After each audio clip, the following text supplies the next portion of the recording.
जगत का तू सबका आधार, कण कण में है बस रहा तेरा रूप अपार। तीन काल है सत्य तू, मिथ्या है संसार। घट घट वासी हे प्रभु, अविनाशी करतार। दया से तेरी हो सभी, भव सागर से पार। निराकार साकार तू, जग के पालनहार। है बेअंत महिमा तेरी, दाता परंपार। परम पिता परमात्मा, सब तेरी संतान। भला करो सबका प्रभु, सबका हो कल्याण। भला करो सबका प्रभु, सबका हो कल्याण। साथ संगत जी, प्यार से कहना धर्मंकार जी। समागम के दूसरे दिन आज जहाँ फिर एक बार ध्यान इस परमात्मा की ओर सभी वक्ता महापुरुष, गीतकार महापुरुष, गीतों वाले, स्पीच वाले, कविताओं वालों ने यही लगाया कि माध्यम जो भी हो ये परमात्मा पे ही अपने आप को आधारित रखें। मन को स्थिर रखने के लिए जहाँ एक इतने फोकस, चैनलाइज्ड एक करने का तरीका यही परमात्मा है, तो कैसे हम अगर अपने आप में सोचें कि कैसे जीवन काल में अगर देखते चले जाएं कि कोई अगर छोटा बच्चा हो, उसको कभी स्कूल के ईयर्स में पढ़ाई में थोड़े से अगर तैयारी बहुत अच्छी की हो और परिणाम में उतने अच्छे मार्क्स ना आए तो मन फिर अस्थिर हो जाता है कि कैसे एक इतनी तैयारी, इतनी मेहनत, इतनी लगन से करने के बाद भी जब रिपोर्ट कार्ड हाथ में आई तो जो सोचा उससे कम मार्क्स आए, तो ये मन का ये स्वाभाविक रूप में अस्थिर हो जाना कि ये हुआ कैसे। और घर वालों में भी हो सकता है कुछ कह देना ऐसा कि इतनी अगर पढ़ाई अच्छे से नहीं करी होगी तभी परिणाम खराब, और ये मन उस स्टूडेंट का व्याकुल होना कि सब पढ़ाई पूरी और इतनी प्रैक्टिस के बाद भी ये कम मार्क्स का आना, समझ जब ना आना, और फिर ये शिकवे परमात्मा से करना। और ऐसे ही अगर आगे चले तो किस तरह अगर कोई रिश्ता किसी का किसी के साथ मुकम्मल ना हो तो किस तरह फिर एक ये कंप्लेंट मन में आना, एक इस तरह से कि जब तक तो सब ठीक था तब तो सब अच्छा लगना, और जैसे ही कोई बाधा आई उस रिश्ते में तो कैसे फिर वही व्यक्ति एक उससे बदला लेने की भावना तक मन में आनी। और आजकल कैसे सोशल मीडिया को भी यूज करना कि एक दूसरे इंसान को डिफेम किया जाए क्योंकि इसने अपनी पूरी कोशिश के बावजूद भी हमें एक उस तरह का जो हम रिजल्ट चाह रहे थे वो एक कमी हो जानी या कुछ। तो आगे चलते हुए जीवन की यात्रा में जब एक टूवर्ड्स कह लो बुजुर्गी या थोड़ा उसमें और उससे भी कम आयु में जब अपने आगे किसी के बच्चे होने या बेटे पोते होने कि कैसे एक ग्रैंड चिल्ड्रन की एज में भी उन्होंने देखना कि किस तरह एक जीवन में क्या उनके जॉब्स लगे हैं, नहीं लगे तो सिर्फ उसको ही एक व्याकुल मन ना होना, पूरे परिवार का साथ में परेशान होना। तो कैसे ये देखा गया है कि मन अस्थिर किसी एक एज ग्रुप के लिए नहीं है। ये कैसे एक थ्रू आउट लाइफ हम किसी भी एज के टाइम फ्रेम में होना, तो भी ये स्वाभाविक है कि कुछ ना कुछ ऐसा होगा जो सिचुएशन वाइज अस्थिरता लाएगा। पर हमने अपने आप को ऐसे समय में भी कैसे स्थिर रखना है, यहाँ उसी को ही सिचुएशन को रिवर्स करके देख लें कि जब किसी स्टूडेंट के कठिन परिश्रम के बाद भी कम मार्क्स आए तो वो ऐसा कुछ सोच लेना कि शायद मेरी ही कमी रह गई होगी या कुछ भी कि चलो कम आए हैं तो कोई बात नहीं, मैं अगले साल की मेहनत और लगाऊंगा। तो कैसे आगे चलते हुए देखें कि अगर कोई रिश्ता भी दरार पड़ गई उस रिश्ते में, तो कैसे मान लेना कि ठीक है, मैं दूसरे का पॉइंट ऑफ व्यू नहीं समझ पा रहा, दूसरा मेरा नहीं समझ पा रहा, तो इस चीज को एक हैप्पी नोट पे ही रखा जाए, कोई पुरानी अच्छी यादों को मन में बसाया जाए और उसी के साथ आगे चला जाए। और फिर आगे अगर किसी का फैमिली में देख रहे हैं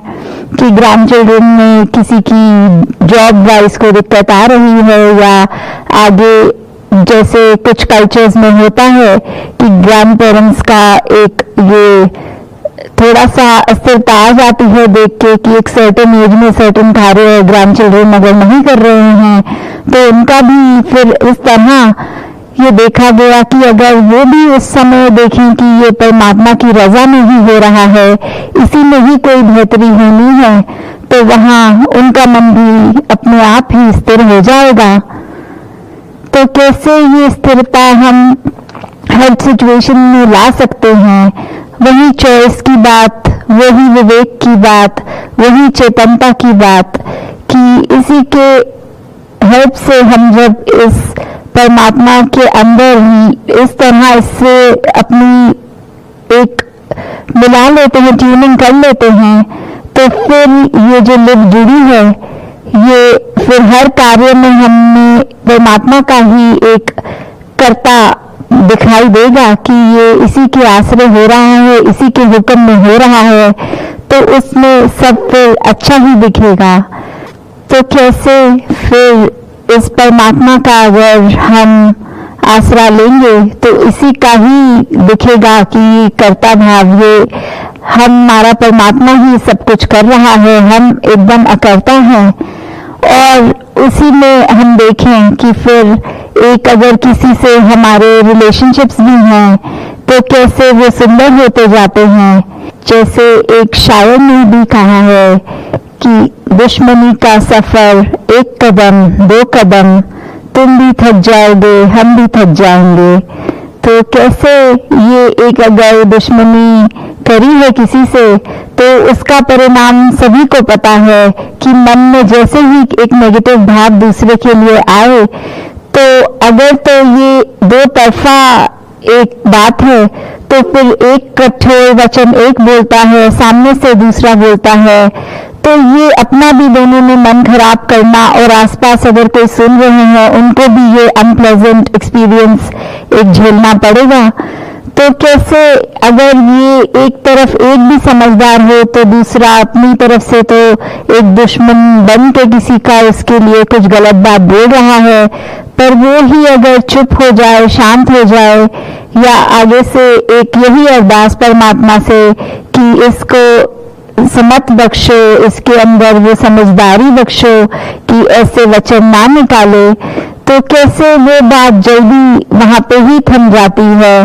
और अगर कोई ये भी सोचे कि कई बार देखा गया है कोई बहुत अच्छे अगर फ्रेंड्स एक टाइम पे और इतने साल बीच के कोई खटास की वजह से बात नहीं कर रहे, तो इतने साल वो व्यर्थ भी गवा दिए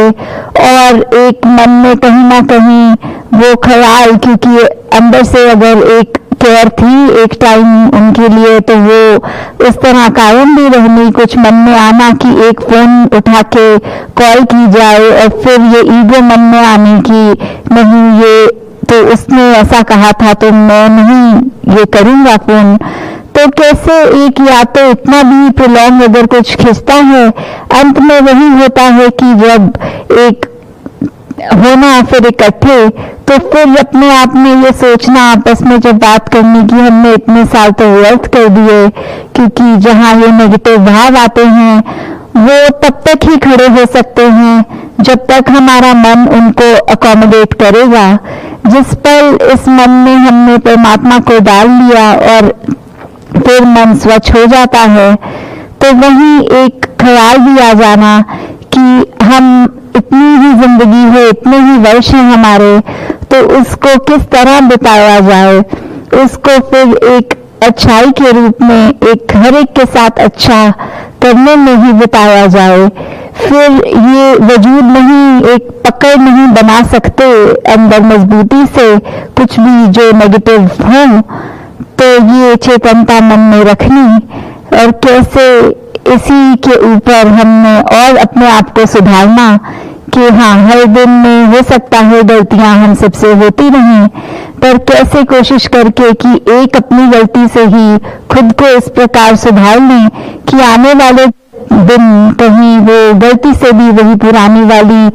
एक जो आदत बुरी उसको रिपीट ना किया जाए। तो इसी प्रकार हम हर एक के जहाँ जीवन में अपनी तरफ से पॉजिटिव कंट्रीब्यूशन कर सकते हैं, वहीं एक स्वयं भी हमें अच्छा लगेगा कि हमने किस प्रकार अपने मन पे धीरे धीरे वो स्थिरता और मजबूत कर ली। तो जैसे अभी हमने देखा पिछले दिनों जो 23 फरवरी को भी मेरे हरदेव की जो ऑडियो बुक लॉन्च भी हुई, कैसे जो आप सभी महापुरुषों ने जहाँ वो पुस्तक भी पढ़ी, क्योंकि सदगुरु बाबा हरदेव सिंह जी महाराज की हमेशा से जो भी टीचिंग्स हैं वो एक एक विचार में ही अनेकों हमें चीजें उसमें से अगर पॉइंट्स देखें और अपना कितना उससे सुधार हो सकता है, वही कहीं कह लें कि एक ऑडियो के रूप में कि अगर कहीं हम चाहे कार में ट्रैवल कर रहे हों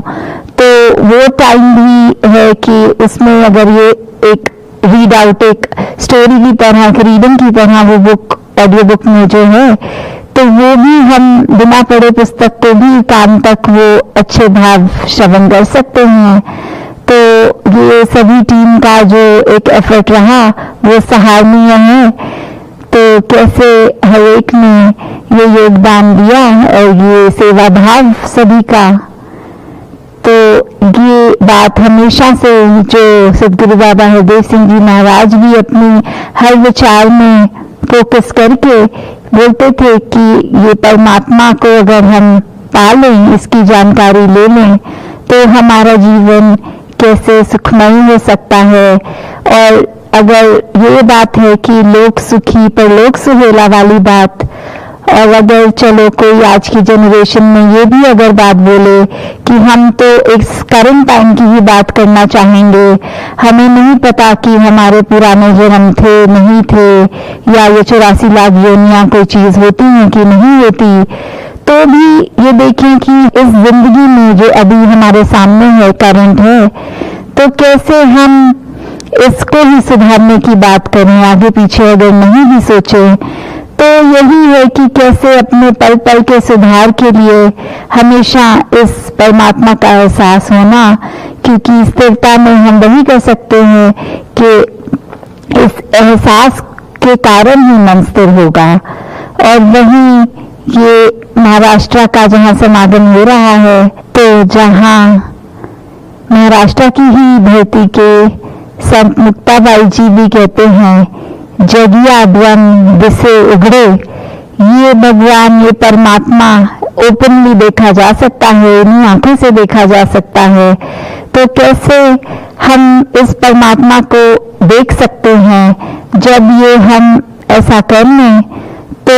फिर हमें अपनी भी एक असल पहचान कि हम ये शरीर नहीं है उस पे हम आधारित होकर अपने जीवन को एक सही डायरेक्शन में ले जा सकते हैं। तो जैसे आज सुबह भी सेवादल रैली के रूप में जो मैसेजेस ये स्किट्स में भी देखे गए कि कैसे एक सेवा का जो भाव है मानवता के लिए वो हर एक में ये मिशन में एज ए होल या इंडिविजुअल लेवल पे हर महापुरुष ने कैसे दुनिया के लिए अपने आप को अर्पण किया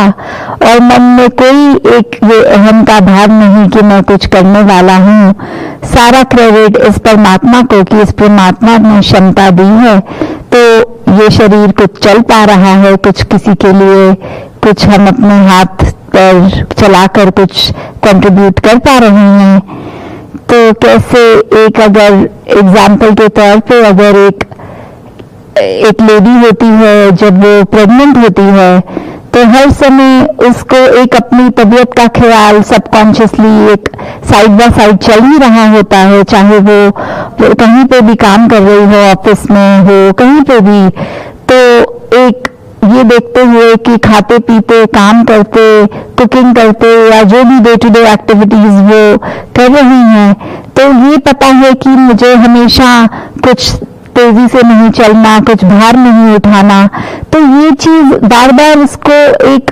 याद नहीं कराई जाती कि ऐसा ना करो, आप प्रेग्नेंट हो, पर वो एक नेचुरल एक इंस्टिंक्चुअली पता होता है कि हम जो भी कर रहे हैं वो बहुत उस तरह करें कि अंदर एक जो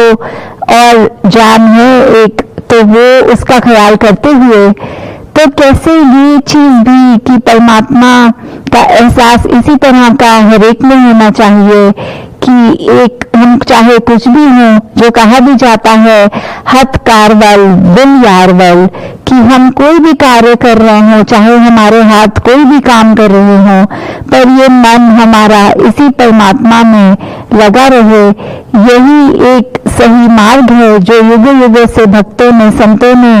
बताया है कि भक्ति के मार्ग पर ही रहकर हम अपना कल्याण कर सकते हैं और ये ब्रह्म ज्ञान प्राप्त करके हमारी रूह भी ये सब बंधनों से मुक्त होकर एक साल्वेशन को प्राप्त कर सकती है। तो दाता सभी पे कृपा करे कि ऐसी ही स्थिरता वाला जीवन, एक सहजता वाला जीवन हर एक के हाथ में हो, हर एक उसी तरह से अपना जीवन जीता चला जाए। तो यही अरदास की परमात्मा का ही आसरा लेकर जब हम हर काम करेंगे तो डेफिनेटली हमारी इंटेंशन जो है उसको अगर पॉजिटिव करने की तो वो एक पॉजिटिव ही होता जाएगा। और हाँ, ये भी देखा गया है आजकल कि अगर कोई नेगेटिव काम करने में भी बलदेव में बोलता है कि अगर परमात्मा के बारे में सोच लिया पर इंटेंशन हमारी नेगेटिव है तो भी ये जरूर एक सफल होगा। तो उसमें भी हमें पता है कि ये हमारे दिमाग की एक चालाकी है और परमात्मा को तो एक इनोसेंट, जैसे बच्चों का भी एग्जाम्पल बहुत बार आता है कि वो बच्चे चाहे कितने भी चुलबुले हों उनकी एक इनोसेंस हर एक तक पहुंचती है, कोई चतुर चालाकियां नहीं। तो हम कैसे अपने आप को भी एक उस रूप में चाइल्ड लाइक बना पाएं कि इनोसेंस से इतने भर जाएं कि मन इतना साफ हो जाए कि फिर कोई छल कपट ना हो उस मन में। तो दातार सभी को ऐसा जीवन बख्शे कि एक रस होकर भक्ति को पूर्ण करे। साथ संगत जी, धर्मदास जी। आइए हम सभी मिलजुल कर परमादरणीय महात्मा विवेक देवरुखकर जी और इनके साथियों के साथ धुनी सिमरन में शामिल हो जाएं। तेरी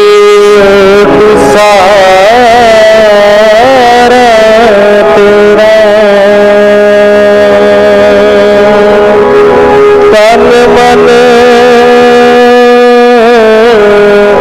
घोल घुमावे